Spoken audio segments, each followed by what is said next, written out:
అందరికీ నమస్కారం. మన ఈనాటి విశ్లేషణకు స్వాగతం.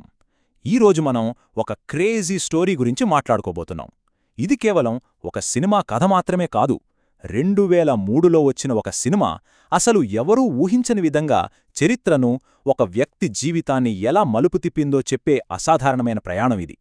ఇన్ని దశాబ్దాలు గడిచినా ఆ సినిమా ఇంపాక్ట్ నేటికి ఎందుకు కనిపిస్తోందో ఈరోజు మనం డీటెయిల్డ్గా తెలుసుకోబోతున్నాం. సరే, ఇక నేరుగా అసలు విషయంలోకి వెళ్ళిపోదాం. 2003లో దారుణంగా ఫ్లాప్ అయిన ఒక సినిమా తదనంతర కాలంలో ఒక బలమైన రాజకీయ సిద్ధాంతానికి ఎలా పునాది వేసింది? వినడానికి చాలా ఆశ్చర్యంగా ఉంది కదూ. హిస్టరీలో కొన్నిసార్లు మనం ఏమాత్రం ఊహించిన చిన్న చిన్న సంఘటనలు భవిష్యత్లో అతి పెద్ద మార్పులకు కారణమవుతాయి. దాన్ని మనం బటర్ఫ్లై ఎఫెక్ట్ అంటాం. ఈరోజు మన టాపిక్ కూడా అలాంటిదే. మొదటి విభాగం, అసలు సినిమా రిలీజ్కి ముందున్న వాతావరణం. అప్పట్లో పవన్ కళ్యాణ్ రేంజ్ ఎలా ఉండేదో మనం ఒక్కసారి గుర్తు చేసుకోవాలి. మొదట్లో చిరంజీవి గారి తమ్ముడుగా ఎంట్రీ ఇచ్చినా తనకంటూ ఒక సపరేట్ బ్రాండ్ ఇమేజ్ క్రియేట్ చేసుకున్నారు. తొలి ప్రేమ, తమ్ముడు లాంటి ఘన విజయాలు. ఆ తర్వాత బద్రీ, ఖుషీ లాంటి వరుస బ్లాక్ బస్టర్స్తో బాక్సాఫీస్ దగ్గర తిరుగులేని శక్తిగా ఎదిగారు. వరుస హిట్ల మీదున్న ఆ టైంలో 2003 ఏప్రిల్ నాటికి తన నెక్స్ట్ మూవీ జానీ మీద అంచనాలు ఏ రేంజ్లో ఉంటాయో జస్ట్ ఇమాజిన్ చేసుకోండి. ఆ హైపు లిటరల్గా ఆకాశాన్ని తాకింది. రెండవ విభాగం, ఒక కల్చరల్ ట్రెండ్ సెక్టర్. ఇది ఎంత అద్భుతంగా ఆనాటి క్రేజ్ను చూపిస్తుందంటే, జానీ అప్పట్లో ఒక సినిమా కాదు, అదొక cultural event. Pawan Kalyan acting చేయడమే కాకుండా స్వయంగా డైరెక్షన్ కూడా చేశారు. మార్షల్ ఆర్ట్స్ కోసం స్పెషల్గా లాస్ ఏంజలస్, జపాన్ వెళ్లి మరీ ట్రైనింగ్ తీసుకున్నారు. ఇక కుర్రాళ్లైతే జానీ కర్చీఫ్లు, బనియన్లు వేసుకుని ఒక కొత్త ట్రెండ్ సృష్టించారు. Pawan Ramana Gogula hit combo repeat అవ్వడం, పవన్ స్వయంగా 2 పాటలు పాడడం, ఆడియో సూపర్ హిట్. ఆ హంగామా అంతా ఇంతా కాదు. 250 ఏప్రిల్ 25, 2003 నాడు ఏకంగా 250కి పైగా ప్రింట్లతో జానీ భారీ స్థాయిలో రిలీజైంది.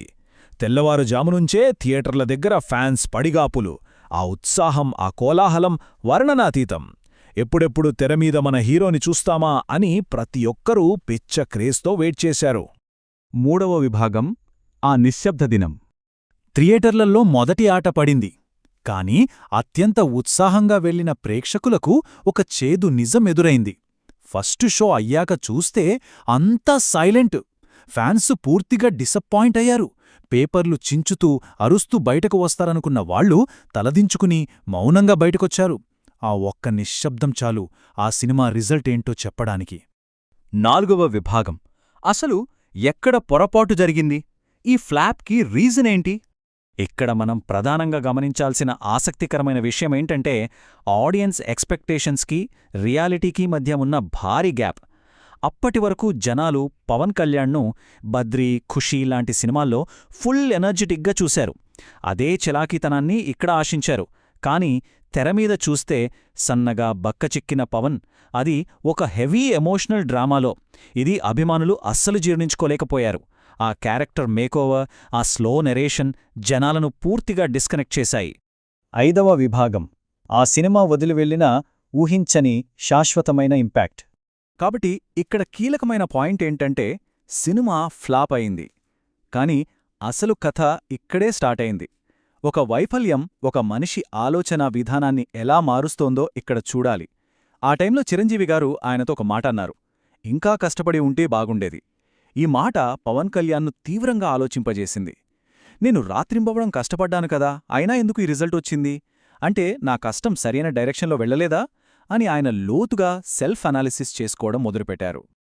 ఆ తర్వాత కాలంలో స్వయంగా పవన్ కళ్యాణ్ చెప్పిన ఒక మైండ్ బ్లోయింగ్ నిజమేంతో తెలుసా? జానీ కనుక హిట్ అయ్యుంటే నేను సినిమాలు వదిలేసేవాణ్ణి. ఇది నిజంగా షాకింగ్ కదూ. ఆ సినిమా ఫ్లాప్ అవ్వడం వల్లే ఆయన క్యారియర్, ఆయన భవిష్యత్తు పూర్తిగా మారిపోయాయి. ఒకవేళ ఆ సినిమా హిట్ అయి ఉంటే ఈరోజు పరిస్థితులు ఖచ్చితంగా వేరేలా ఉండేవి.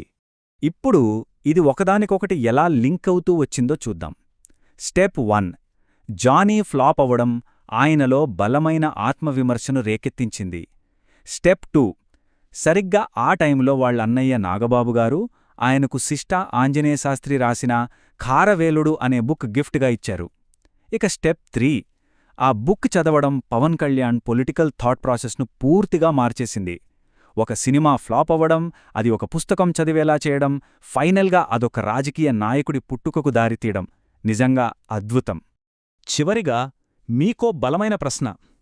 ఒకవేళ ఆనాడు జానీ బ్లాక్బస్టర్ అయి ఉంటే, ఆయనన్నట్లుగానే సినిమాలు వదిలేసి ఉంటే, అసలు ఈరోజు మనం చూస్తున్న ఆ రాజకీయ సిద్ధాంతం, ఆ ఉద్యమం పుట్టి ఉండేవా?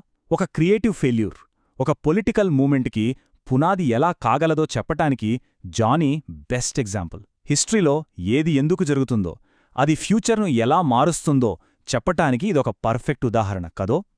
ఆలోచించండి. ఈ ప్రయాణం మీకు ఆసక్తికరంగా అనిపించిందని ఆశిస్తున్నాను. మళ్ళీ కలుద్దాం.